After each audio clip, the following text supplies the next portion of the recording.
मेरे प्यारे विद्यार्थियों नमस्कार। आप सभी का स्वागत है, अभिनंदन है, वंदन चंदन है आपके यूट्यूब एसवीएन गौरव यूट्यूब क्लासेस में। आज हम फिर एक नए टॉपिक पर बात करेंगे और उसी का जो है चैप्टर जो है आपका आगे बढ़ा रहा हूँ। अगर आप इस वर्ष अगर एग्ज़ाम दे रहे हैं तो मैं आप सभी विद्यार्थियों को जो है ढेर सारी शुभकामनाएं देता हूं कि आप सभी जो है अपने परीक्षा में बहुत अच्छे अंक लेके पास कीजिए, अपने परिवार का नाम रोशन कीजिए और बहुत ही मन से पढ़िए। अब गंभीर हो जाइए क्योंकि आपके पास जो बहुत ही कम समय है और बहुत ही कम दिन बच गए आपके एग्ज़ाम के लिए। हाँ, एक और सूचना मैं देना चाहूँगा कि आप लोग को जो है फेयरलेस रहना है, यानी डरना नहीं है, घबराना नहीं है, तनाव नहीं लेना है। कोई भी किसी भी प्रकार की कोई अफवाह फैलाएं तो उससे जो है बचना है। जैसे मान लीजिए कुछ बच्चे होंगे जो खूब तैयारी कर रहे हैं, हो सकता है उसकी तैयारी अच्छी हो या ना भी हो, तो उससे प्रभावित ना होना है। जो भी आप पढ़े हैं आप अपने ऊपर जो है विश्वास रखिए कि हम जो भी पढ़े हैं उसी में से हम जो है अच्छे नंबर लाएंगे और पास भी करेंगे अच्छे नंबर से। तो अपने आप पे जो है बिलीव कीजिए और नई चीज़ों को अभी विशेषकर जो है अभी नई चीज़ों को जो है पढ़ने से बचने का प्रयास कीजिए। तो ज़्यादा बात नहीं करेंगे, आप लोग खुद समझदार हैं। तो आप सभी को फिर से पुनः जो एक बार फिर स्वागत करते हैं और आज हम बात करेंगे ऑब्जेक्टिव पे। जो मैंने इसका जो पिछले मैं चैप्टर में बात किया था, ए चाइल्ड इज बोर्न का जो समरी बताया था, उसी का जो है ऑब्जेक्टिव है जो कि बहुत ही महत्वपूर्ण है। और आपको देखिए इसमें क्या क्या इसमें आता है। समरी आप अगर नहीं देखें तो आप प्लीज़ जाकर वहाँ वॉच करें। अगर आप नए हैं तो प्लीज़ आप हमारे चैनल को सब्सक्राइब करें और शेयर करें अपने दोस्तों में। देखिए, a child is born objective question, इसका जो है ऑब्जेक्टिव मैंने लिया है और ये लगभग जो आपको 10 क्वेश्चंस हैं जो कि बहुत ही महत्वपूर्ण है। मतलब कि हम जो भी क्वेश्चन ले रहे हैं वो आपके जो एग्ज़ाम ओरिएंटेड क्वेश्चन है, आपके एग्ज़ाम आने की संभावना है। मतलब इस वर्ष अगर एग्ज़ाम हो रही है तो इस वर्ष में फिर नेक्स्ट ईयर में होने वाले एग्ज़ाम में उसमें सब में पूछा जाएगा। तो देखिए पहला क्वेश्चन क्या है। फर्स्ट नंबर क्वेश्चन है कि a child is born is written by dash dash dash. मतलब कि ए चाइल्ड इज बोर्न जो हैं ये इनके राइटर कौन है, किन्होंने ये लिखे हैं। ये जो लिखे हैं इस चैप्टर का जो नाम है ए चाइल्ड इज बोर्न, एक बच्चे का जन्म हुआ है, ये किसने लिखा है, कौन लिखे हैं। तो अब आंसर देखिए, इसका जो ऑप्शन दिया हुआ, ऑप्शन ए में क्या दिया है, पहला दिया हुआ है सिगानायो। ठीक है, सिगानोया पहला ऑप्शन क्या है, सिगानोया। ऑप्शन बी है जर्मन ग्रीर, जर्मन ग्रीर। और ऑप्शन सी है MLKJR, इसका फुल फॉर्म होता है, क्या बताए थे, Martin Luther king junior, short form में लिख दिया। और डी है JRZ हुसैन, मतलब डॉक्टर जाकिर हुसैन। बताइए कौन सा आंसर हो जाएगा। तो a child is born is written by जो हैं आपके जो है सिगानोया नहीं थे, ये एक जर्मन ग्रीर जो राइटर हैं उन्होंने जो है ये आपका जो है ए चाइल्ड इज बोर्न जो है लिखे थे। तो इनके लेखक हो गए, कौन हो गए, जर्मन ग्रीक हो गए। तो आपके फर्स्ट क्वेश्चन का जो आंसर होगा वो होगा B option is the correct answer of question number 1। Next question पे बात करते हैं, क्वेश्चन नंबर 2 पे। जर्मन ग्रीर बिलोंग्स टू, अब देखिए यहाँ पूछ रहा है कि जर्मन ग्रीर जो हैं वो कहाँ से बिलोंग करते थे, कहाँ के रहने वाले थे। तो आपका जो इसमें ऑप्शन दिया हुआ, देश का नाम दिया हुआ, उसमें से आपको चूज करना है। ऑप्शन ए है अमेरिका, मतलब जर्मन ग्रीर क्या अमेरिका के रहने वाले थे। ऑप्शन बी है चाइना, चाइना के रहने वाले थे। ऑप्शन सी है ऑस्ट्रेलिया और ऑप्शन डी है नन, इनमें से कोई नहीं। बताइए जर्मन ग्रीर कहाँ के रहने वाले थे। ये महिला राइटर थी और ये रहने वाले कहाँ के थे, ये रहने वाले थे ऑस्ट्रेलिया के। कहाँ के रहने वाले थे, ऑस्ट्रेलिया। तो आपका आंसर हो जाएगा सेकेंड नंबर क्वेश्चन का राइट आंसर कौन सा हो जाएगा, option C is the correct answer, option question number 2। तो आपका आंसर हो जाएगा सी हो जाएगा। समझ में आ रही है बात, किसी प्रकार कोई दिक्कत, बहुत ही आसान सरल है, बहुत आसानी से आप बन जाएगा। अगर आप समरी एक बार अगर देख लेते हैं तो सारा क्वेश्चन आपका जो पूरा क्लियर हो जाएगा, बन जाएगा। तो नेक्स्ट क्वेश्चन पर बात करते हैं, क्वेश्चन नंबर 3। देखिए हम इसका हिंदी भी अच्छा से बता रहे हैं, हिंदी भी ध्यान दीजिएगा, सुनिएगा। अगर नहीं समझ में आ रहा है तो आप हमें कमेंट करके जरूर बताइए, तो फिर मैं अपना अलग तरीका बताऊंगा। मेरे पास बहुत सारे तरीके हैं और उसी तरीके से जिसमें आपको अच्छा लगेगा उसी में मैं बताऊँगा। ऑप्शन क्वेश्चन नंबर 3 है, देखिए which type of prose prize is a child is born. कहते हैं कि ए चाइल्ड इज बोर्न किस प्रकार का जो है एक प्रोज है। ठीक, क्वेश्चन समझ गए। अब ऑप्शन देखिए, ऑप्शन ए है ए से, ऑप्शन बी है स्टोरी, ऑप्शन सी है स्पीच और ऑप्शन डी है नन। किस प्रकार के जो हैं ए चाइल्ड ऑफ बॉर्न जो हैं क्या कहते हैं, प्रोज हैं। तो हमने बताया था, लिखाया भी था, याद कीजिए।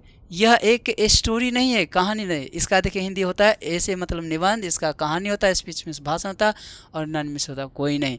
तो यह एक जो है ए चाइल्ड इज बॉर्न जो है एक ऐसे है। क्या है, एक ऐसे है। तो राइट आंसर आपका क्या हो जाएगा, ए हो जाएगा ऑप्शन। और ये इसका जो आंसर ये होगा ए ऐसे। ठीक, नेक्स्ट चलते हैं क्वेश्चन नंबर 4 पे देखेंगे। In some societies, women are not accepted the member of the family until they dash child। Question नहीं समझ में आया, कोई बात नहीं, फिर से हम रिपीट करते हैं, आपको बताते हैं, फिर से समझें। कहता है इन सम सोसाइटीज़, छोटे छोटे टुकड़ों में पाठ कीजिए। एक चीज़ और मैं महत्वपूर्ण चीज़ बताऊंगा आपको। आप जब भी पढ़ते हैं, अगर आपको कोई भी प्रश्न या क्वेश्चन समझ में नहीं आता है तो आप क्या करिए, सबसे पहले बात है कि आप उसे 2 बार कम से कम रीड कीजिए। 2 बार करेंगे, फिर तीसरे बार कीजिए रीड। कोशिश कीजिए कि 2-3 इस प्रकार से रीड करें, क्योंकि क्वेश्चन समझ में अगर आ गया तो समझ लीजिए कि आप उस आंसर तक भी पहुंच सकते हैं जो उस क्वेश्चन में कहा जा रहा, पूछा जा रहा है। क्योंकि हम जो है क्वेश्चन समझ नहीं पाते हैं, इसलिए आंसर। और बहुत सारे फिलोसफर ने ये प्रमाणित किया, ये सही बात है कि आपके क्वेश्चन में ही जो है आपके आंसर छिपे होते हैं। तो आपको पकड़ना क्या है कि क्वेश्चन को सही ढंग से पढ़ना है और उसी में आपका आंसर छिपा हुआ रहता है। और जब कोई लंबा क्वेश्चन हो, प्रश्न हो, जब लंबा प्रश्न हो तो उस समय आपको क्या करना है कि उस समय आपको जो प्रश्नों के उसको टुकड़ों में बांट देना है। मतलब छोटे छोटे भागों में क्या करेंगे, उसको डिवाइड कर देंगे। डिवाइड जब करेंगे तब वो क्वेश्चन जो आपको आसानी से समझ में आ जाएगा। तो ये बहुत बड़े जो हैं तो इसको आपको क्या करना, डिवाइड करना, छोटे छोटे टुकड़ों में बांटना है।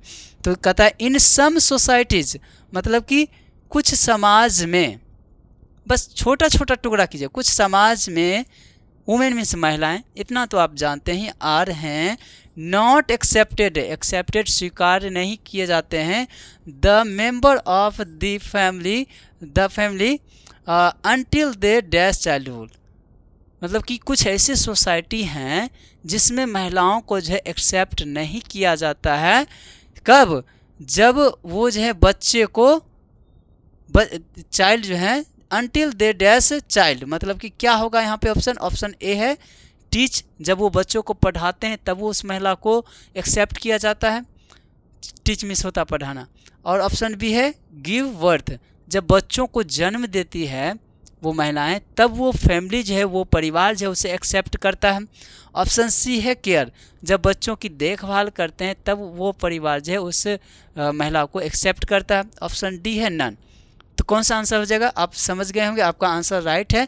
ऑप्शन हो जाएगा आपका, कौन सा हो जाएगा, बी हो जाएगा। क्यों, जब बच्चों को जन्म देती है, कुछ परिवार में आज भी ये चीज़ देखा जाता है कि कुछ फैमिली ऐसे हैं कि अगर उन्हें बच्चे नहीं होते हैं या बच्चे नहीं हैं तो उन महिलाओं को सही ढंग से उस परिवार में जो है सम्मान नहीं दिया जाता है। आज भी हमारे समाज में है ये, आप देखते भी होंगे, आपके फैमिली परिवार आस पड़ोस में अगर आप नज़र दौड़ाएंगे तो आपको ये से एग्जाम्पल ढेर सारे मिल सकते हैं कि उन महिलाओं को जो है जितना सम्मान मिलना चाहिए उतना सम्मान नहीं मिलता है। जैसे मान लीजिए किसी का विवाह जो है 2 वर्ष पूर्व हुआ है, पहले हुआ है, 1 वर्ष पहले हुआ है या 4-5 वर्ष पहले हो गया, बच्चे नहीं हैं, तो उन महिलाओं के साथ जो उस परिवार में सही बर्ताव नहीं किया जाता है। ये सच्चाई है, सही भी है। तो वही चीज़ यहाँ पे पूछा जाता है, कब एक्सेप्ट किया जाता है, जब बच्चे हो जाते हैं, जब बच्चे आते हैं तब उनके घर में उन महिलाओं को जो है बहुत ज़्यादा सम्मान सत्कार किया जाता है।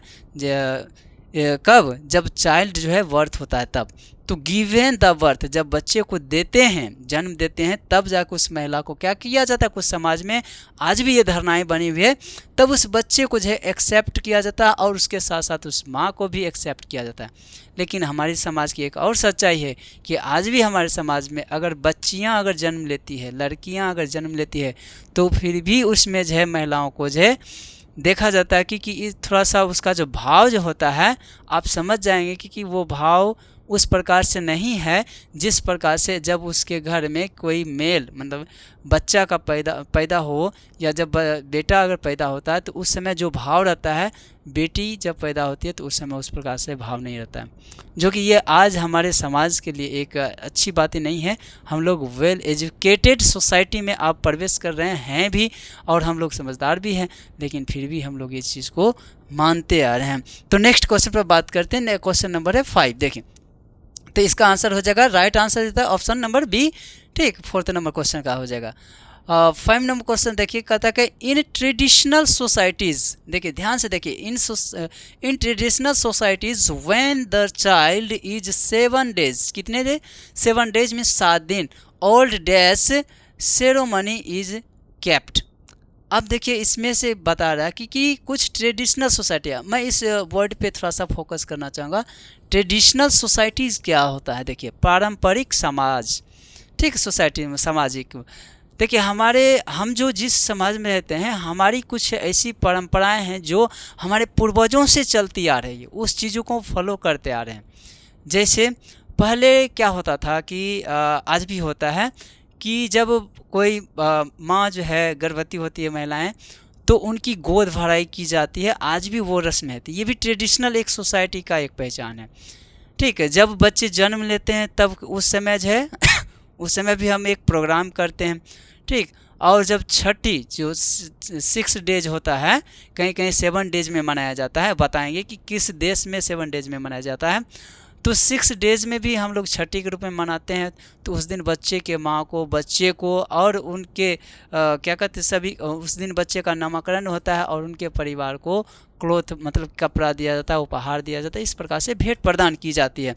तो ट्रेडिशनल सोसाइटी में जो होते हैं, जो पीढ़ी दर पीढ़ी बनती हुई कोई भी परंपराएं चलती हुई आ रही है और हम लोग अभी भी फॉलो कर रहे हैं, उसे हम बोलते हैं ट्रेडिशनल सोसाइटीज़। ठीक, मतलब कि पारंपरिक जो है सामाजिक। तो कहता when the child is 7 days old dash ceremony is kept. कहता कब? टीचिंग है, ऑप्शन बी में है नेमिंग, ऑप्शन सी है बाथिंग, ऑप्शन डी है नन। कहता कि 7 डेज में, 7 डेज के बाद जो है सेरेमनी का आयोजन किया जाता है एक ट्रेडिशनल सोसाइटी में। कब किया जाता है? जब वो बच्चे पढ़ रहे होंगे तब, या जब बच्चे का नामकरण होता है तब, या बाथिंग जब बच्चे को नहाया जाता है तब। तो ट्रेडिशनल सोसाइटी में जो है बच्चे का नामकरण 7 डेज में किया जाता है। ये होता है आपको है कहाँ होता है जानते हैं? बांग्लादेश में ये सारा चीज़ें। ऐसे हमारे भारत में भी होता है, छठी जिसको बोलते हैं, लगभग 7 डेज हो ही जाता है। तो 7 डेज में जो है उसका जो है नेमिंग होता है। नेमिंग मतलब नामकरण किया जाता है, बच्चे का नाम रखा जाता है कि ये बच्चे का।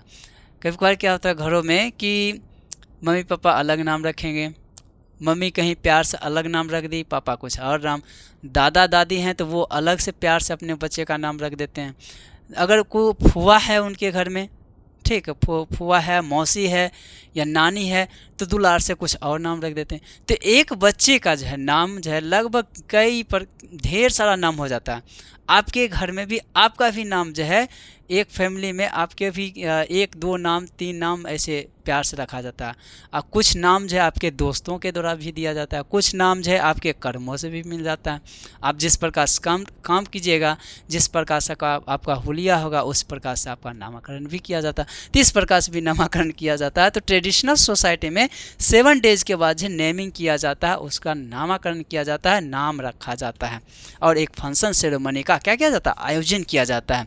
नेक्स्ट प्रश्न थे, तो इसका इस क्वेश्चन का आंसर क्या हो जाएगा? 5 नंबर क्वेश्चन का आंसर हो जाएगा B number option is the right correct answer है। ठीक, क्वेश्चन नंबर 5 समझ में आ रही है बात? देखिए 6th नंबर क्वेश्चन का देखिए क्या कहता है। कहता है in dash dash dash societies child birth is a family affairs. मतलब कि कहता है कि किस सोसाइटी में, डैश सोसाइटी में चाइल्ड बर्थ, जब बच्चे का जन्म होता है तो पूरा परिवार जो है शामिल होते हैं, अफेयर होते हैं। उसमें कौन से सामाजिक कामों में होते हैं जब बच्चे का जन्म होता है? तो उसमें बताया, ऑप्शन दिया हुआ ट्रेडिशनल सोसाइटी में होता है या इंडस्ट्रियल, और ऑप्शन सी है टेक्नोक्रेट, और ऑप्शन डी है नन। मीनिंग समझाता है। ये ट्रेडिशनल मतलब होता है पारंपरिक समाज में ये चीज़ होता है, पूरे फैमिली शामिल होते हैं। क्या इंडस्ट्रियल मीन्स होता है औद्योगिकरण, जो आजकल का समय हो रहा है वो ट्रेडिशनल क्या करें इंडस्ट्रियल बोलते हैं उसको, ठीक है। और टेक्नोक्रेट में मतलब आज के ज़माने वर्तमान। तो ये जो है पूरे फैमिली जो है, पूरे फैमिली और इसमें शामिल होते हैं जब बच्चे का जन्म होता है किस समाज में, तो वो होता है आपका ट्रेडिशनल सोसाइटी में होता है। तो ऑप्शन नंबर 6 का जो है, क्वेश्चन नंबर 6 का जो है करेक्ट आंसर हो जाएगा ऑप्शन नंबर ए। कौन सा हो जाएगा? ऑप्शन नंबर ए, ट्रेडिशनल हो जाएगा। क्या हो जाएगा? ट्रेडिशनल सोसाइटी में जो है पूरे फैमिली जाके क्या करते हैं, जैसे सेरेमनी करते हैं, पूरा परिवार आते हैं, शामिल होते हैं और उसका उत्सव मनाते हैं।